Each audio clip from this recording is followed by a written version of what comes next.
नमस्कार। आज का अखबार देखना मेरे साथ, मैं हूं शंकर दत्त पंत। आज के अखबार में हम अलग अलग अखबारों की बात करते हैं। कौन सी खबर को प्रमुखता से दिखाया गया है, कौन सी खबर सुर्खियां आज बनी है, किस अखबार ने किस खबर को अपनी हेडलाइंस बनाई है, ये मैं आपको बताऊंगा। मेरे पास अलग अलग अखबार हैं। नवभारत टाइम्स है, अमर उजाला है, हिंदुस्तान है, दैनिक जागरण है और दैनिक भास्कर है। सबसे पहले शुरुआत नवभारत टाइम्स से ही कर लेते हैं कि नवभारत टाइम्स ने कौन सी खबर को हेडलाइंस ली है और कौन सी खबर प्रमुखता से दिखाई है। फ्रंट पेज पर प्रधानमंत्री मोदी का ये बयान कल जो संसद में उन्होंने दिया राष्ट्रपति के अभिभाषण के चर्चा के दौरान, उस समय प्रधानमंत्री ने जो बातें कही उसको कोट किया गया है और हेडलाइन दी है संसद में, पंजे पर चुन चुन कर उंगली उठाई मोदी ने।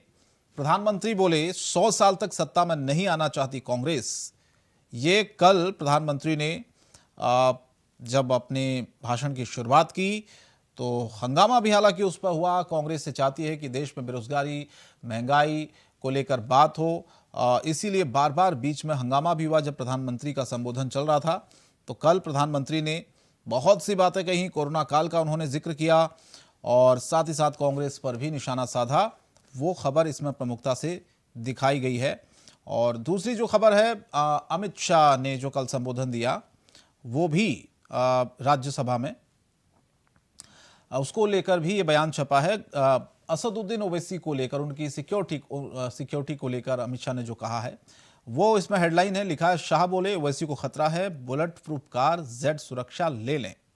जी, तो कल अमित शाह ने ये एक अपील की थी असदुद्दीन ओवैसी से, जो उनके ऊपर हमला हुआ था। उसी को लेकर अमित शाह ने कल चर्चा भी की, जवाब भी दिया और कहा कि असदुद्दीन ओवैसी Z+ सुरक्षा ले लें और बुलेट प्रूफ कार को ले लें और हमारी चिंता को कम करें। ये भी अमित शाह ने कल कहा था। तो दो खबरें इसमें प्रमुखता से दिखाई गई हैं। और एक जो खबर है वो ये कि अरुणाचल प्रदेश में बर्फीले तूफान के बाद फंसे सेना के 7 जवान, तलाश जारी। ये खबर भी इसमें प्रमुखता से दिखाई गई है। तो नवभारत टाइम्स ने इस खबर को प्रमुखता से दिखाया गया है। और एक जो खबर है, बिना पहचान पत्र वाले 87 लाख लोगों को लगा टीका। ये देखिए आप, केंद्र सरकार ने सुप्रीम कोर्ट में बताया कोविन पर रजिस्ट्रेशन के लिए आधार जरूरी नहीं। याचिकाकर्ता को आधार कार्ड न दिखाने पर नहीं लगा था टीका, जिसके बाद मामला कोर्ट पहुंच गया था। 1 महीने बाद कोविड के मामले 1 लाख से कम है, ये भी एक अच्छी बात है। यूपी में 78% पेरेंट्स बच्चों को स्कूल भेजने को तैयार, ये खबर भी इसमें प्रमुखता से दिखाई गई है। और उत्तर प्रदेश की राजनीति को लेकर भी खबरें इसमें दिखाई गई हैं। प्रधानमंत्री मोदी का भी बयान इसमें कोट किया गया है। लिखा है कि मोदी बोले जनता नकार चुकी तो भी अंध विरोध में जुटी है कांग्रेस। यानी कि बार बार बीजेपी का विरोध करना एक मकसद बन गया है कांग्रेस पार्टी का। साध्वी प्रज्ञा ठाकुर, माफ कीजिए, साध्वी प्रज्ञा ठाकुर का एक बयान इसमें कोड है, जिसमें लिखा है बीजेपी सांसद प्रज्ञा ठाकुर को वीडियो कॉल के जरिए धमकी मिली, केस दर्ज हुआ है। तो ये खबर नवभारत ने अपनी फ्रंट पर दी है। और अमर उजाला की बात कर लेते हैं। वही प्रधानमंत्री के बयान को कोट किया गया है। हेडलाइन लिखी है, विभाजनकारी मानसिकता कांग्रेस के डीएनए में, टुकड़े टुकड़े गैंग की बन गई लीडर कांग्रेस। ये प्रधानमंत्री ने कहा कल। अगले 100 साल तक सत्ता में नहीं आ सकती कांग्रेस पार्टी।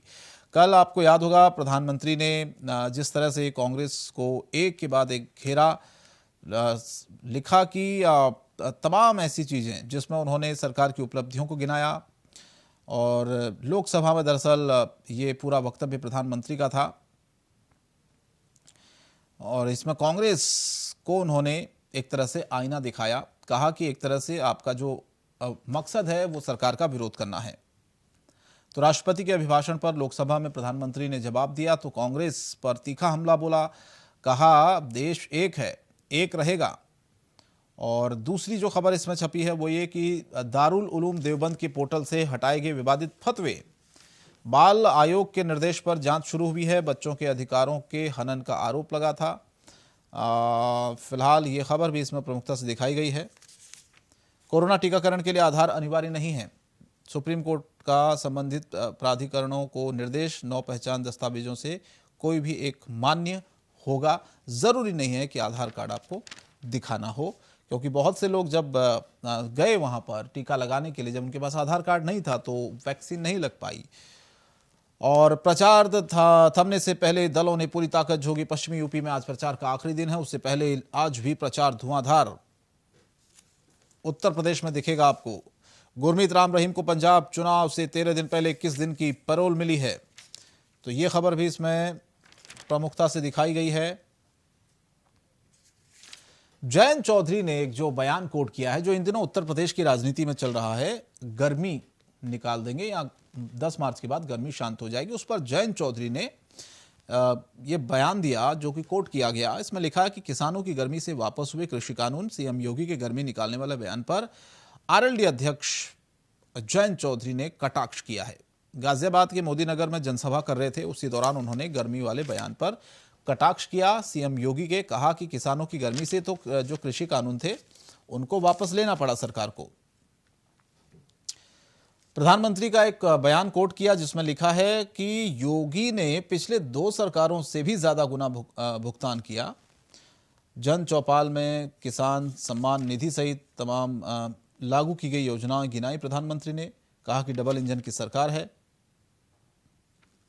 उत्तर प्रदेश में विकास इसी तरह से हो रहा है और पिछले 5 सालों में उत्तर प्रदेश की तकदीर और तस्वीर बदली है। प्रधानमंत्री का एक बयान जो कि कोट किया गया, इसमें लिखा है कि राहुल के अंबानी अडानी वाले बयान पर प्रधानमंत्री ने पलटवार किया। अंबानी और अडानी की सरकार जो बार बार कांग्रेस पार्टी आरोप लगाती रही है, और उसको लेकर प्रधानमंत्री ने कहा कांग्रेस की थी टाटा बिरला की सरकार, ये आरोप लगाया है। तो ये खबर भी प्रमुखता से दिखाई है, इस बयान को भी प्रमुखता से दिखाया गया है दैनिक अमर उजाला में। अब हिंदुस्तान की बात कर लेते हैं। हिंदुस्तान ने कौन सी खबर को प्रमुखता से देखा है, जल्दी से आपको बता दूं। प्रधानमंत्री का वही बयान जो कि उन्होंने कल वक्तव्य दिया लोकसभा में। लिखा है अंध विरोध से लोकतंत्र का अनादर हो रहा है। प्रधानमंत्री ने लोकसभा में कांग्रेस पर कई हमले किए कल। महामारी में विपक्ष का रुख नकारात्मक रहा, यह भी प्रधानमंत्री ने कहा। लिखा कि दुर्भाग्य है कि बहुत से लोग ऐसे हैं कि उनका जो कांटा है ना, जो सुई है, और 2014 में अटकी हुई है। यह भी जिक्र कल प्रधानमंत्री ने किया, उस बयान को भी इसमें कोट किया गया है। यूपी में पहले चरण के लिए आज चुनाव प्रचार थम जाएगा। प्रचार में दिग्गजों ने पूरी ताकत झोंकी, ये खबर प्रमुखता से दिखाई गई है। इसके अलावा ओवैसी केंद्र की सुरक्षा लें, चिंता खत्म करें, अमित शाह का जो बयान कल उन्होंने राज्यसभा में दिया वो भी कोट किया गया है। तीसरी लहर तेजी से खत्म हो रही है, ये कोरोना को लेकर इसमें अपडेट दिया गया है। और उत्तर प्रदेश की राजनीति को लेकर भी तमाम ऐसी खबरें इसमें हिंदुस्तान ने प्रमुखता से दिखाई है, जिसमें योगी के खिलाफ शुभावती शुक्ला जो कि समाजवादी पार्टी की प्रत्याशी हैं, उनको उतारा है सीएम योगी के खिलाफ। 24 प्रत्याशियों की जो सूची जारी की है उसमें शुभावती शुक्ला का नाम भी है जो योगी के खिलाफ चुनाव लड़ेंगी। उस खबर को प्रमुखता से दिखाया गया है। देश के 15 राज्यों में स्कूल खुले, ये खबर भी प्रमुखता से दिखाई गई है, जिसमें गुजरात, बिहार, मध्य प्रदेश, उत्तर प्रदेश, पश्चिम बंगाल, महाराष्ट्र, असम, राजस्थान, केरल, तमिलनाडु, तमाम ऐसे राज्य जहां पर स्कूल पूरी तरह से खुल चुके हैं और बच्चे पहले दिन क्लास में भी आए बड़े उत्साह के साथ। प्रधानमंत्री का एक बयान कोट किया। लिखा गुंडों और माफिया का सपना पूरा नहीं हो सकेगा। उत्तर प्रदेश चुनाव को लेकर लगातार वो सक्रिय हैं और एक के बाद एक हमले समाजवादी पार्टी, गठबंधन, बीएसपी और कांग्रेस पर कर रहे हैं। इस खबर को भी प्रमुखता से दिखाया गया है। तो हिंदुस्तान ने ये तमाम जो उत्तर प्रदेश की सियासत, प्रधानमंत्री का बयान और उसके बाद अमित शाह का राज्यसभा में दिया गया वक्तव्य। दैनिक जागरण की बात कर लेते हैं। इस खबर को कौन सी खबर प्रमुखता से दिखाई है, प्रधानमंत्री का वही बयान जिसकी हम चर्चा कर रहे हैं। यही कांग्रेस ने तय किया 100 साल शासन में नहीं आना, यह हेडलाइन दी है। नीचे लिखा है राष्ट्रपति के अभिभाषण पर धन्यवाद प्रस्ताव पर चर्चा के जवाब में प्रधानमंत्री मोदी ने तंज कसा और कई सारी चीजें उन्होंने बोली, जिसमें 2-3 चीजें मैं आपको फटाफट बता देता हूं। प्रधानमंत्री ने कहा कांग्रेस जड़ों से कट गई, जनता से दूर हो गई। नकारात्मकता से भरी कांग्रेस संकट काल में भी राजनीति से नहीं उबर पाई। संकट काल मतलब जो अभी फिलहाल कोविड का जो दौर चल रहा था उसमें आरोप लगाया कि सिर्फ राजनीति कांग्रेस ने की और मजदूरों को एक राज्य से दूसरे राज्य में जबरदस्ती भेजा गया, ये भी आरोप लगा। दिल्ली में 40% तक सस्ती मिल रही विदेशी शराब, कंपनियों ने दी ऑफर, ये नई आबकारी नीति का असर जो है वो दिखने लगा है। दुकानों पर बाकायदा बोर्ड तक लगे हुए हैं।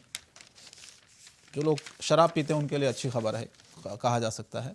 लोकसभा में प्रधानमंत्री ने जो बयान दिया वो छपा, इसमें प्रमुखता से ओवैसी पर खतरा कायम, सुरक्षा स्वीकार करो, ये अमित शाह ने कहा। इस बयान को कोट किया गया है। और इसके अलावा उत्तर प्रदेश की सियासत से भी तमाम ऐसे बयान नेताओं के इसमें छापे गए हैं। तो ये दैनिक जागरण ने इन खबरों को प्रमुखता से दिखाया है। अब आखिर में बात कर लेते हैं दैनिक भास्कर की। दैनिक भास्कर ने कौन सी खबर को प्रमुखता से दिखाया है? दैनिक भास्कर की हेडलाइन है, मनरेगा में मांगने पर भी काम न पाने वाले गुजरात, बिहार और मध्य प्रदेश में सबसे ज्यादा। ये पूरा आंकड़ा उन्होंने दिया है। बिहार, बंगाल और पंजाब में स्थिति अच्छी, ये लिखा है इसमें। बाकायदा इसमें एक एक राज्य का पूरा ग्राफ दिया हुआ है, ग्राफिकल, और लिखा है गुजरात में 25.45 लाख लोगों ने काम मांगा था, 34.7% को नहीं मिला। मनरेगा का बजट इस बार 25% घटाया, गंभीर न हो जाए हालत। ये चिंता जाहिर की है मनरेगा को लेकर। इस खबर को प्रमुखता से दिखाया है और लिखा है कि देश में पिछले साल 11.6 करोड़ लोगों ने मनरेगा में काम मांगा और 16.3% को नहीं मिला। रोजगार में कमी का यह औसत 4 वर्षों में सबसे ज्यादा है रोजगार को लेकर। यह खबर प्रमुखता से दिखाई है। दूसरी जो खबर दिखाई है, जो हेडलाइन है, कोरोना काल में मजदूरों को लॉकडाउन तोड़ने के लिए कांग्रेस ने भड़काया, प्रधानमंत्री को उस बयान को कोट किया गया है। और तीसरी जो खबर है, स्कूल खुले, रौनक लौटी, स्टूडेंट ने कहा परीक्षा करीब, मन में था डर, स्कूल खुलने से तनाव कम हुआ बच्चों का। बहुत खुशी बच्चों में देखने को मिली। दूसरी खबर, पंजाब में वोटिंग से 13 दिन पहले हरियाणा सरकार ने डेरा प्रमुख को फरोल पर छोड़ा और फिलहाल देखना होगा इस बार क्या स्थिति होती है, क्योंकि 13 दिन पहले, ये चुनाव से पहले, राम रहीम को पैरोल मिलना बहुत कुछ दिखाता भी है, समझ भी आ रहा है। लेकिन इस खबर को प्रमुखता से दिखाने के साथ साथ उत्तर प्रदेश की राजनीति को भी प्रमुखता से दिखाया गया है। दिल्ली की अगर बात करते हैं, लिखा है दिल्ली वासियों को मुफ्त पानी देने के बाद अब 24 घंटे पेयजल आपूर्ति करने की तैयारी में केजरीवाल सरकार। पानी के बिल को लेकर दिल्ली वासियों को मिली बड़ी राहत, यह खबर प्रमुखता से दिखाई गई है। दिल्ली की खबरें जो कि इसमें बिहार, झारखंड की अगर बात करते हैं तो सरकार पर बरसे जयंत चौधरी, बीजेपी ने दिया लाठीमार शासन। जयंत चौधरी लगातार हमलावर हैं, एक के बाद एक उत्तर प्रदेश में, चाहे वो प्रधानमंत्री मोदी, चाहे योगी आदित्यनाथ, और तमाम ऐसे बयान जो कि इसमें कोट किए गए हैं। और कल जब जो रैली थी प्रधानमंत्री की जो रद्द हुई, उसके बाद इसमें हेडलाइन छपी है, खराब मौसम के कारण प्रधानमंत्री की रैली रद्द, जयंत बोले सूरज चमक रहा है। तो जयंत चौधरी ने ट्वीट किया था कल जब प्रधानमंत्री की रैली रद्द हुई, उसने कहा था मौसम तो अच्छा है, यहाँ पर मौसम खराब दरअसल बीजेपी का है, इसीलिए प्रधानमंत्री की जो रैली है उसको रद्द करना पड़ा।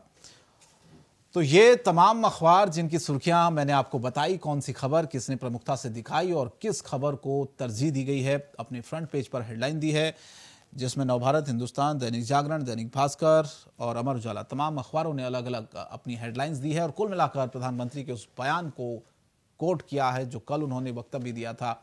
और अमित शाह ने कल जो असदुद्दीन ओवैसी की सिक्योरिटी लेने को लेकर कहा कि सिक्योरिटी लें, और उत्तर प्रदेश की सियासत में जो वार पलटवार चल रहा, उन खबरों को भी प्रमुखता से आज के इन अखबारों ने दिखाया है। तो फिलहाल इतना ही, लेकिन इंडिया वॉइस पर खबरें जारी रहेंगी। नमस्कार।